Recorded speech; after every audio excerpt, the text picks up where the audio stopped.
How long does he live? He's going to live into his hopefully mid to high 20s. So we got a little bit longer with him we have. Yeah, and of course in the natural world, in the wild, they're not going to live as long. They've got predators, they've got to look for food, they've got to fight bad weather, all that kind of stuff. So in captivity, generally, an animal always lives longer. I'm the maid, I'm the housekeeper, I'm the dietitian, I do it all for him. I know he brought Campo into the little spring thing or whatever it is, but does he ever try to fly away? He is flighted. Good question. He is fully flighted. He does not have any physical disabilities. He's fully flighted. So what I've got him on, and I'll explain all this, he's on what's called jesses. These are leather jesses, and they're anklets that go around his ankles, and I make these. And then I've got him clipped into a clip, and then this is called a lead, and then he's clipped into my glove. So if he were to take off, he's going to pull me with him.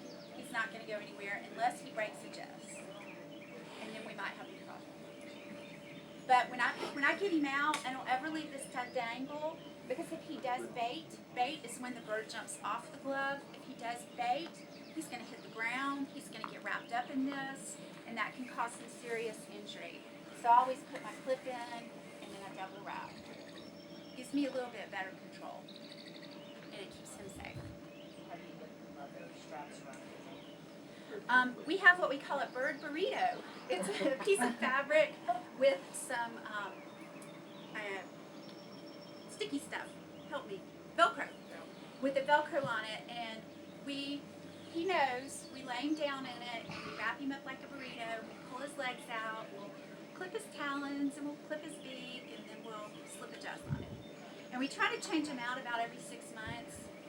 When I bring the next bird out, you're going to see I've got a broken jess on her, and I found it this morning. Normally I wouldn't bring her, but I hated to not bring her, so. You had a what on it? A broken jess, one of these leather bracelets. So I'll have to replace it on Monday. I'll have to cut a new one and replace it. So these birds are used to being handled, some of them more so than others. He gets handled all the time. You can see he's really good on the glove. Would we have these up on the wild here? Yes, I'm sorry. Thank you. I didn't mention that. You're going to see these all the time. They are very nocturnal. His call is...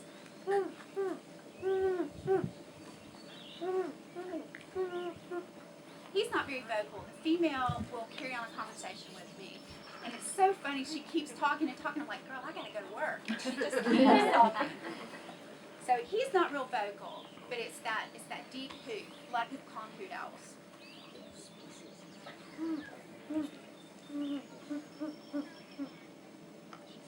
Every owl has a little bit of a different call. So you'll see these a lot in this area. All the animals that we have at the center are all native to this area. Good question. Thank you for reminding me of that. What different kinds of owls do we have? You're going to see gray horned owl. He's going to be your biggest. And then barred owl. This is a barred owl right here. And they can be a little bit diurnal. You can see them during the day. Their call is who cooks for you, who cooks for you all. And if you call back to them, they'll answer you. And if you get a whole bunch of them together, it sounds like a bunch of monkeys. It's crazy. So you're going to see barn owl. They're going to be the next size. Then you're going to see possibly a barn owl.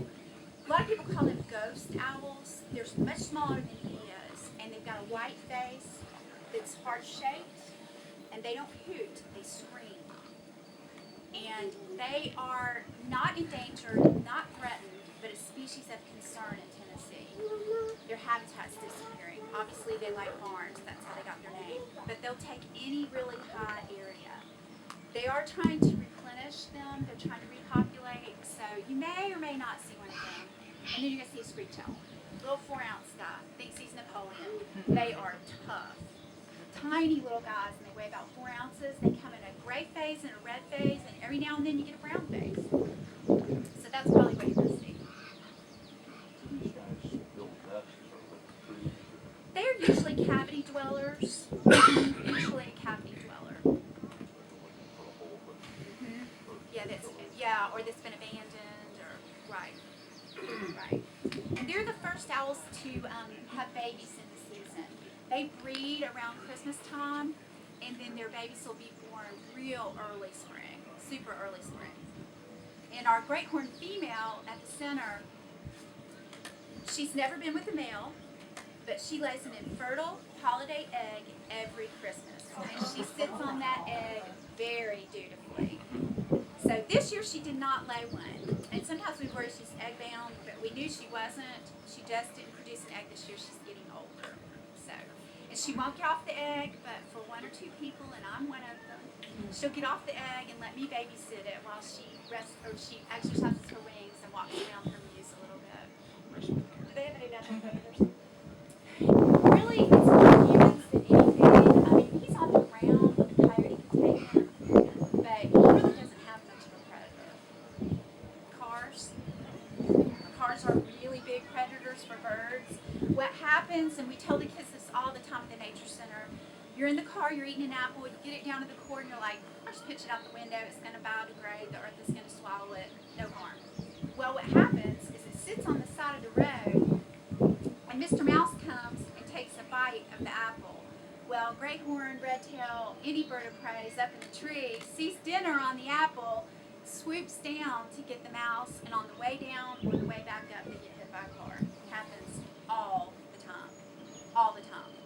All of our birds, with the exception of a couple, have been hit by cars.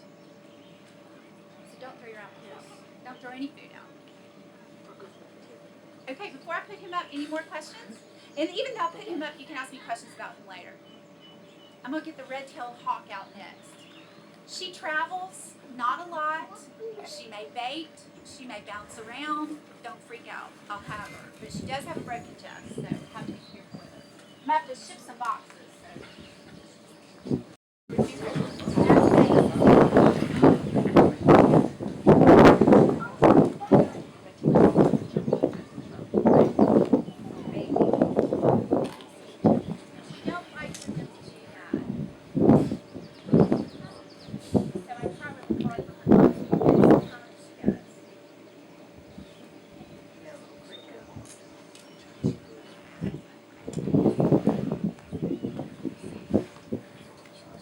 Okay, red-tailed hawk, this is a female. She's big. Isn't she awesome? Spectacular bird. Okay, huge difference between the way she looks and the owl looks. Round-headed owl, very spelt head, red tail, built for speed. The owl just sits and waits like we talked about. This bird is built for speed. In a dive, they can go about 140 miles an hour. The peregrine falcon is the fastest bird at 230 miles an hour, I think. And we do have 12 peregrines in the area. Now, first thing you notice are brown eyes, right? Diurnal animal. Naked leg, diurnal animal. They hunt during the day. And if you look really closely at her legs, you see scales. They're actually related to reptiles. Crazy. But they're actually related to reptiles. And then look at that hooked beak. Another fork and knife situation. Use that and use these. Yeah, she does. They're usually pretty tuned in to who's ever handling them. Most birds of prey do not see colors. She actually can see some UV. And one really advantage to that for her is when she's hunting, she's going to hunt mice, rats, snakes, small songbirds, mostly rats and mice. Well, when they're moving, they're peeing the whole time. And that glows bright yellow to her. It's a dinner trail, so she can follow it. So it helps to have that UV ability. She can see about 8 times better than we can. Awesome vision. She can read the newspaper on the building back there. She has 2 points of focus in her eye. If you move back up against the wall, and I said, okay, without moving your head or your body, look at the top of the roof and look at your feet. We can't do it. She can. So while she's hunting and flying, she can see where she's going and she can see what's below her. Pretty cool adaptation. It's what makes her a great hunter.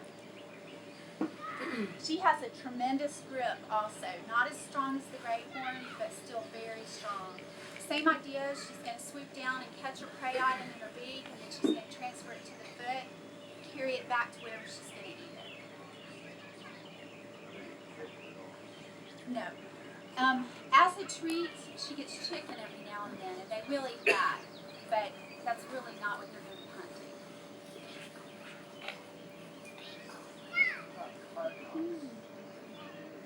Yeah, they'll take out a small songbird.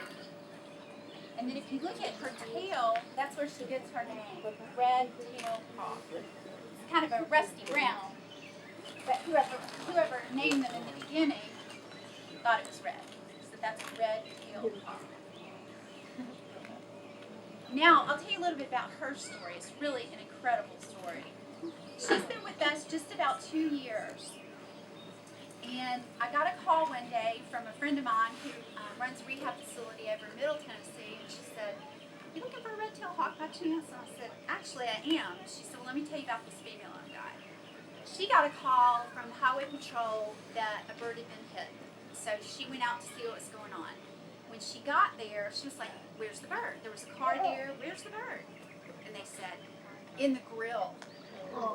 She had been hunting, she had a bead on whatever she was looking for, never saw the car, and literally went through the grill of the car. I've got pictures of her embedded in the grill.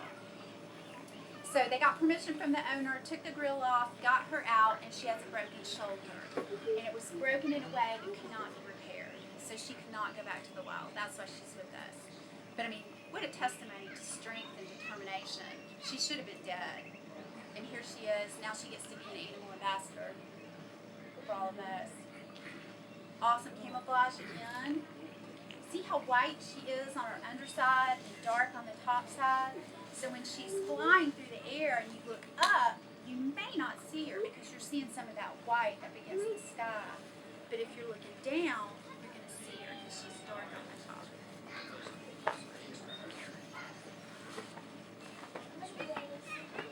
What? How much does she weigh? She weighs a little more than Mr. Greathorn. She probably weighs about 2.5 pounds. You can feel the difference.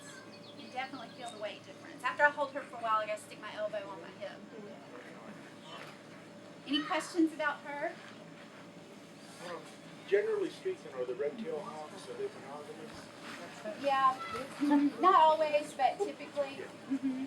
And one thing too that y'all are going to see red tails. This is America's most well-distributed bird. They're in every state in the United States but Hawaii. They adapt to different surroundings really well, and that's mostly because they'll eat just about anything. So they do really, really well in any area. So you've got tons of them out here. You've also probably got a lot of red-shouldered hawks. A little bit smaller bird, a little bit more svelte. The coloring is somewhat similar. They're going to be a little more ruddy in the chest, a little more ruddy red. And their call is different. The red-shouldered hawk is always calling when they're flying. You hear it all the time. That's a red shoulder. Red tail is a real soaring, beautiful call. And what happens, Walt Disney takes some liberties when they make their movies, and they show a bald eagle, and you hear this beautiful soaring.